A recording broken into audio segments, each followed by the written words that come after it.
Assalamualaikum dan salam sejahtera. Bersama saya Nurni Samsila Osman dalam Buletin Bernama Untuk Waktu ini. Baik, kita teruskan dengan laporan utama berita.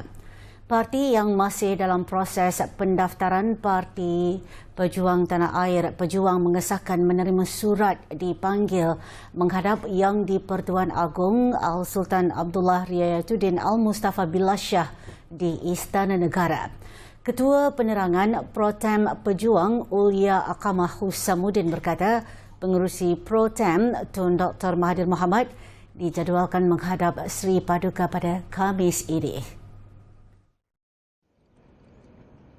Ulia yang dihubungi bernama berkata surat rasmi bagi menghadap Yang di-Pertuan Agong sudah diterima pada minggu lalu.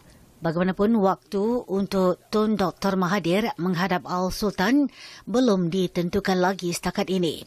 Pengesahan pejuang itu hadir selepas kedengaran desas-desus semua pemimpin parti politik di negara ini akan dipanggil menghadap Yang di-Pertuan Agong dipercayai ada kaitan dengan keadaan semasa negara. Bagaimanapun, Ketua Penerangan Bersatu Datuk Wan Saiful Wan Jan dan Setiausaha Agong MCA Datuk Chong Sin Woon ketika diajukan soalan sama, masing-masing menyatakan mereka tidak mempunyai maklumat mengenai perkara itu setakat ini.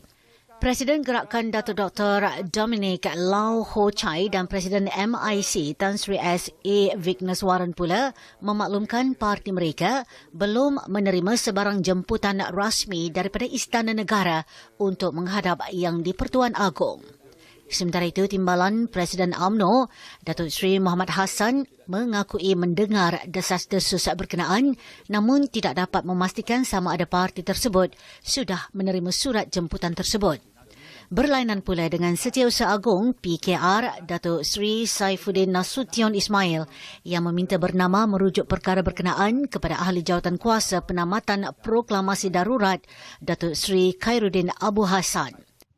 Pada Isnin, media melaporkan Khairuddin yang juga pengerusi Badan Perhubungan Pro-Tem Pejuang Wilayah Persekutuan sebagai berkata Yang di-Pertuan Agong berkenan menerima menghadap semua pimpinan parti politik termasuk pembangkang.